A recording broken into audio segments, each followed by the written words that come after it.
The British Parliament was a blur of activity today as lawmakers rush to get work done before they are forced to disband until mid-October. They approved a bill that requires Prime Minister Boris Johnson to delay Brexit, now just over 6 weeks away if he doesn't have a deal. They were also voting on his effort to force a snap election next month. Johnson is dismissing Parliament until mid-October. His critics say it's a ploy to prevent further anti-Brexit machinations. Special correspondent Malcolm Brabant has this update. Boris Johnson began his day in Dublin with his Irish counterpart Leo Varadkar. He was addressing one of the key Brexit issues, the border between Northern Ireland, which is part of the United Kingdom, and the Republic of Ireland in the south, which is part of the EU. I want to get a deal. Like you, I've looked carefully at no deal.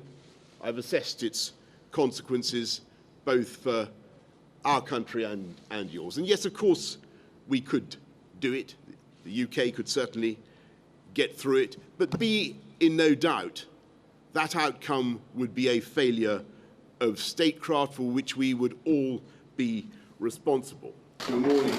Johnson wants an alternative to what's known as the Irish backstop, a mechanism designed to prevent a hard border between the Republic and the North.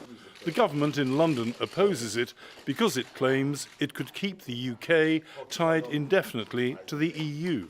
In the absence of agreed alternative arrangements, no backstop is no deal. As he returned to Westminster, Johnson's hands were officially tied by the final approval of a law designed to stop the government leaving the EU without a deal.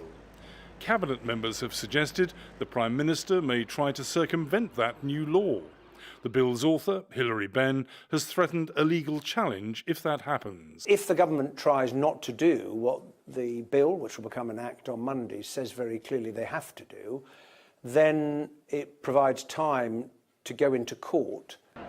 Lawmaker Tommy Shepherd's Scottish National Party is fighting to thwart Johnson.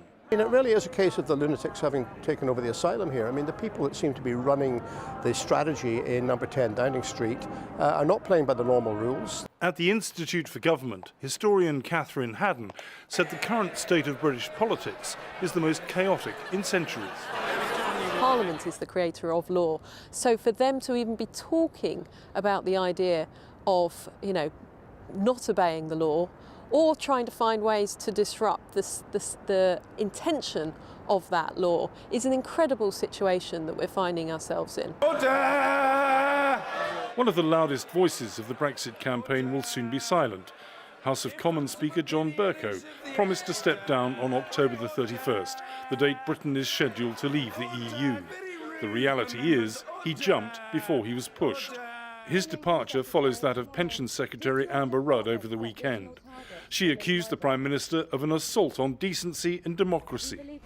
Meanwhile, more and more EU member states are warning that a no-deal Brexit is looking more likely. The British Parliament has decided that it wants to prevent a no-deal Brexit, and we remain ready for discussion in principle. We must also make an orderly exit possible, which is preferable, but for this to happen, we finally need a decision and proposals from London. As Parliament began its last debates before being closed down by the Prime Minister, rival factions outside tried to make their voices heard. I'm very afraid. This smacks of 1930s Germany. Hitler closed down the Parliament. This is what Boris is doing. In God's name, will the traitor MPs go?